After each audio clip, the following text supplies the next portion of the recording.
কে একটা মজার প্রশ্ন ধরছি, উত্তর দিতে পারবি?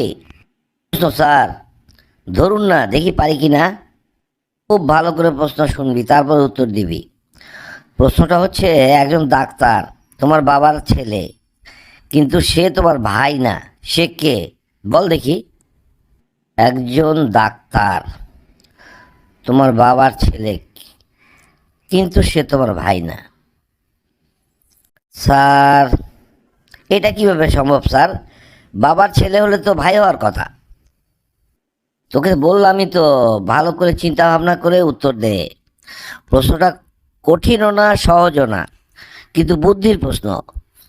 না স্যার, এটা আমি পারবো না স্যার। বিনা, তাহলে সুজন তুই বল দেখি।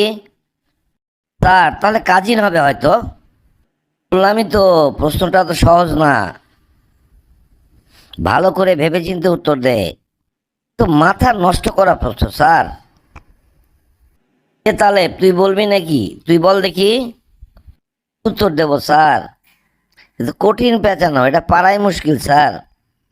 আপনি ধরেছেন যে একজন ডাক্তার তোমার বাবার ছেলে, কিন্তু সে তোমার ভাই না। সে কে? না স্যার, এটা আমি পারবো না স্যার। শোন, উত্তর হলো তুমি নিজেই। কি বলছেন স্যার? মাথায় তো কিছুই আসছে না, একটু বুঝিয়ে দিন দেখি। বাবার ছেলে হলে তো ভাই হওয়ার কথা স্যার। আরে না না, তোরা হিসাব করে দেখ। একজন ডাক্তার তোমার বাবার ছেলে, অর্থাৎ ডাক্তার তার বাবার ছেলে, কিন্তু সে তোমার ভাই না। ভাই নাও হতে পারে, বাবার ছেলে তো তুই। তাহলে এটা এটা সেই সেই হবে, নিজেই। প্রশ্নটা কিন্তু দারুণ স্যার। এরকম আর দু একটা প্রশ্ন ধরবেন নাকি? না রে, আজকে আর প্রশ্ন ধরছি না, সময় শেষ। তোরা এই প্রশ্নটাকে শেয়ার করে সবাইকে দেখার সুযোগ করে দিস। আর বন্ধুরা, এরপরে আরও দুটো ধাঁধা আছে, দয়া করে ধাঁধা দুটো দেখবেন, মজা পাবেন। খুব স্মার্ট ধাঁধা, বুদ্ধিদীপ্ত ধাঁধা। আপনারা দেখলে আমার ভালো লাগবে। আর আপনারা আমার পোস্টখানা লাইক কমেন্ট শেয়ার করে সবাইকে দেখার সুযোগ করে দিবেন, এই আশা রেখে আজকের মনে শেষ করছি। ওদেরকে আজকে খুব মজার একটা প্রশ্ন ধরবো, দেখি কে কোনটার উত্তর দিস। ধরুন স্যার, আমরা একেবারে রেডি।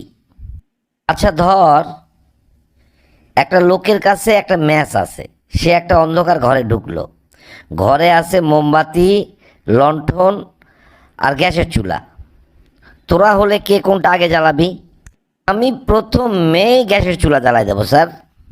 রশিদ, তুই কি জ্বালাবি? কোনটা জ্বালাবো না? কোনটা কোনটা? স্যার, আমি আগে লণ্ঠন জ্বালাবো স্যার। তাহলে লণ্ঠন জ্বালাবি? আচ্ছা ঠিক আছে। মনোয়ার, তুই বল তো, তুই কি জ্বালাবি? স্যার, আমি ম্যাচ জ্বালাবো স্যার। ম্যাচ না জ্বালালে তো কিছুই জ্বালাতে পারবো না স্যার, এই জন্য আমি ম্যাচই আগে জ্বালাবো স্যার। তোর উত্তর একেবারেই সঠিক, কারণ ওই দুটো জ্বালাতে গেলে তোকে ম্যাচই জ্বালাতে হবে আগে। ওকে, খুব মজাদার আর একটা বুদ্ধিদীপ্ত প্রশ্ন ধরবো, উত্তর দিতে পারবি? শুন স্যার, দেখি পারি কি না। আচ্ছা ধর, আমার টেবিলে 3টা আপেল আছে, তার থেকে তুই দুটো নিয়ে নিলি। তাহলে তোর কাছে কয়টা আপেল থাকে? একটা আপেল না? কয়টা আপেল স্যার? একটা আপেল থাকবে স্যার। রশিদ, তুই বল দেখি কয়টা আপেল থাকে? এত খুবই সহজ স্যার, 3 থেকে 2 গেলে থাকে 1। আচ্ছা রহিম, তুই ভেবে চিন্তে বল, তুই সত্যি 2টা আপেল নিলি, তাহলে তোর হাতে কয়টা? ও স্যার, তাহলে তো দুইটাই আমার কাছে। এটা আবার কেমন হিসাব হলো স্যার? গণিতে 1 বাকি থাকে, কিন্তু তুই যেগুলো নিয়েছিস সেগুলো তো তোর কাছেই আছে।